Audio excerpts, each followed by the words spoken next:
تبسل جو ہوتا ہے نا کسی وسیلے سے دعا کرنا، ایک تبسل ہوتا ہے اعمال صالحہ کی وسیلے سے دعا کرنا کہ میں نے فلاں عمل کیا تھا یا اللہ وہ آپ کے لیے کیا تھا، میں اس کے وسیلے سے آپ سے دعا مانگتا ہوں کہ یہ کام میرا کر دیجئے. اس کو توسل بالاعمال الصالحہ کہتے ہیں، اور یہ جائز ہے، حدیث میں ہے، ثابت ہے.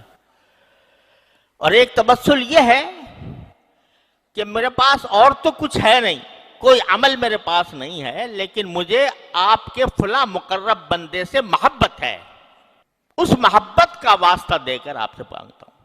تو دونوں میں سے کون سا افضل ہوا؟ محبت والا. وہاں تو یہ ہے کہ میں نے فلاں عمل کیا تھا تو میں اس کا وسیلہ دے کر آپ سے مانگ رہا ہوں، تو گویا میں اپنے عمل کو کوئی اہمیت دے رہا ہوں اور اللہ تبارک و تعالیٰ سے اس کے توسل سے مانگ رہا ہوں. اللہ میں نے جائز تو اس کو بھی کر دیا، ٹھیک ہے چلو اس طرح مانگ لو. لیکن اگر آدمی توسل بغیر اعمال صالحہ کے کسی اللہ کے نیک بندے کا توسل کرے تو اس کا مطلب کیا ہوتا ہے؟ اس کا مطلب یہ ہوتا ہے کہ میرے پاس اور کچھ نہیں ہے، کوئی عمل صالح نہیں ہے جو میں آپ کی بارگاہ میں پیش کر اس کا وسیلہ مانگوں.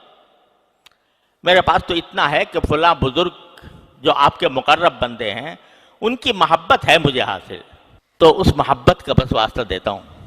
یہ میرے نزدیک زیادہ افضل ہے بنسبت تبسل بالاعمال کے، کیونکہ یہاں بندگی ہے، عبدیت ہے، شکستگی ہے، باری تعالیٰ کے سامنے عاجزی ہے.